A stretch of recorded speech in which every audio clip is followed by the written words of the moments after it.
एक प्रतिज्ञा या महाभारत का सबसे खतरनाक बदला। महाभारत अर्जुन की प्रतिज्ञा। महाभारत का भयंकर युद्ध चल रहा था। लड़ते लड़ते अर्जुन रण क्षेत्र से दूर चले गए थे। अर्जुन की अनुपस्थिति में पांडवों को पराजित करने के लिए द्रोणाचार्य ने चक्रव्यूह की रचना की।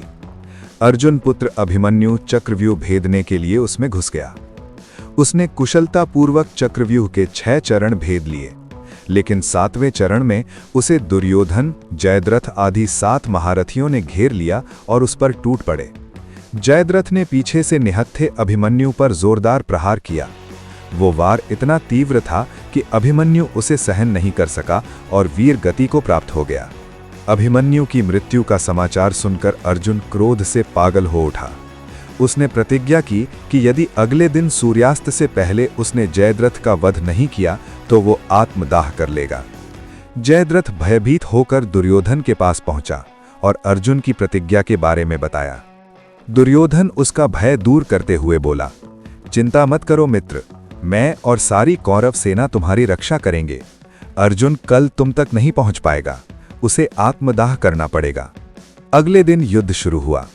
अर्जुन की आंखें जयद्रथ को ढूंढ रही थीं, किंतु वो कहीं नहीं मिला। दिन बीतने लगा। धीरे धीरे अर्जुन की निराशा बढ़ती गई। ये देख श्री कृष्ण बोले, पार्थ, समय बीत रहा है और कौरव सेना ने जयद्रथ को रक्षा कवच में घेर रखा है। अतः तुम शीघ्रता से कौरव सेना का संहार करते हुए अपने लक्ष्य की ओर बढ़ो। ये सुनकर अर्जुन का उत्साह बढ़ा और वो जोश से लड़ने लगे। लेकिन जयद्रथ तक पहुंचना मुश्किल था। संध्या होने वाली थी। तब श्री कृष्ण ने अपनी माया फैला दी। इसके फलस्वरूप सूर्य बादलों में छिप गया और संध्या का भ्रम उत्पन्न हो गया। संध्या हो गई है और अब अर्जुन को प्रतिज्ञावश आत्मदाह करना होगा। ये सोचकर दुर्योधन और जयद्रथ खुशी से उछल पड़े। अर्जुन को आत्मदाह करते देखने के लिए जयद्रथ कौरव सेना के आगे आकर अट्टहास करने लगा। जयद्रथ को देखकर श्री कृष्ण बोले, पार्थ, तुम्हारा शत्रु तुम्हारे सामने खड़ा है। उठाओ अपना गांडीव और वध कर दो इसका। वो देखो, अभी सूर्यास्त नहीं हुआ है। ये कहकर उन्होंने अपनी माया समेट ली। देखते ही देखते सूर्य बादलों से निकल आया। सबकी दृष्टि आसमान की ओर उठ गई।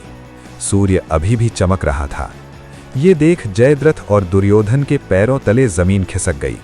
जयद्रथ भागने को हुआ, लेकिन तब तक अर्जुन ने अपना गांडीव उठा लिया था। तभी श्री कृष्ण चेतावनी देते हुए बोले, हे अर्जुन, जयद्रथ के पिता ने इसे वरदान दिया था कि जो इसका मस्तक जमीन पर गिराएगा उसका मस्तक भी 100 टुकड़ों में विभक्त हो जाएगा। इसलिए यदि इसका सिर जमीन पर गिरा तो तुम्हारे सिर के भी 100 टुकड़े हो जाएंगे। हे पार्थ, उत्तर दिशा में यहां से 100 योजन की दूरी पर जयद्रथ का पिता तप कर रहा है। तुम इसका मस्तक ऐसे काटो कि वो इसके पिता की गोद में जाकर गिरे।